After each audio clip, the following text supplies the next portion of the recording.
The NFT art gobblers has lost more than $1 million in royalty, and this is when most of the volume was not on OpenSea. The recent royalty debate has been going on a lot, and I think if you are an investor or a creator, you must know what exactly is going into the NFT market, what are these different exchanges doing, how it will benefit you the most. All this royalty free trend came in when SudoSwap, an exchange, introduced 0% royalty. So if you wanted to buy an NFT on it, you would not have to pay royalties anymore.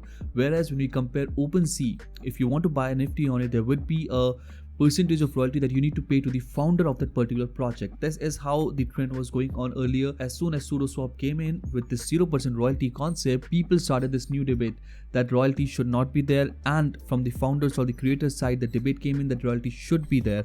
This is really very important when it comes to the survival of a business, but people have different perspective on this. But before we jump more into this, let's have a look at the statistics. 91.6% of royalties has been paid by OpenSea when compared to LooksRare, which has been paying 0.6%, and Blur, which has been paying 7.4%. However, when it comes to the ETH volume, 49.7% of the Ethereum volume when traded on NFTs is seen on OpenSea, compared to 36.2% on Blur, 4.6% on LooksRare, 7.8% on X2Y2, and a very small percent on SudoSwap. Now, because the ETH volume is so high on OpenSea, the decision was pending from OpenSea side how they're going to treat royalties, and they recently announced the exact way they're going to treat royalties in future. Everyone in the NFTs were concerned how OpenSea is going to show it, because the volume is very high when it comes to OpenSea, and OpenSea has recently decided to take side of the creators. OpenSea has recently announced how they're going to treat royalties on their exchange. Same decision has been taken by LooksRare also. When SudoSwap, Blur, X2Y2, most of the exchanges were going against royalties, were going to 0% royalties, LooksRare has decided that they would be paying 25% of their platform fee to the creator rather than making it a 0% royalty. Their platform fee is around 2%, so what they're going to do is they're going to pay 25% of the 2% to the creators, and the rest will be taken by the LooksRare team.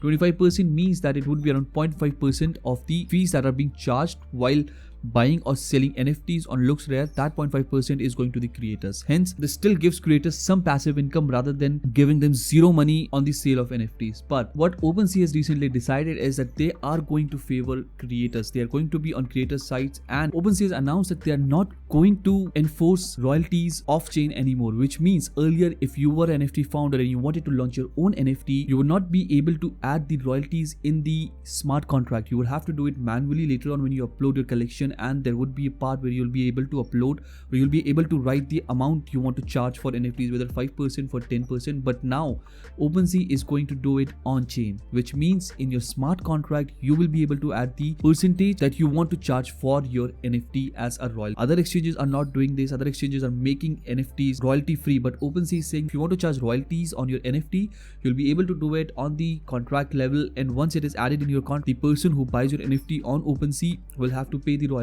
The way to do this would be a snippet that the founders would need to add into their contract and then upload it. If you've already launched your NFT and if your contract is upgradable, you'll be able to do it again with that snippet. You'll be able to add in your NFT smart contract. Once you do that, you'll be able to charge royalties.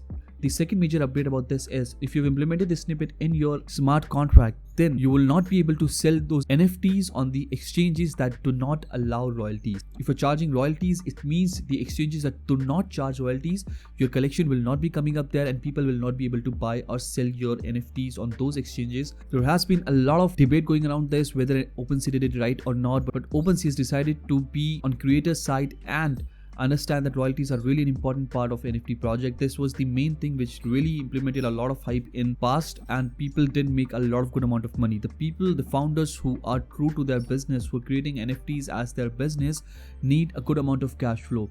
But then there is the other side of debate that 0% royalties are going to challenge a lot of founders, and if they want to continue their business, they should be trying to do something else or trying to raise fund from somewhere else. But let me know what you think in the comment box below. What do you think 0% royalties is the future, or do you think that this is the wrong decision by OpenSea? However, if you're still confused being the founder of a project or being an investor side, how much money you would have made, how much money you would have lost if the royalties would be there, check this video out. This shows you the exact amount. If royalties were there, how much would you make? If royalties were not there, I hope you did enjoy the video. If you did, please do subscribe the channel. I'll see you in my next one. Thank you.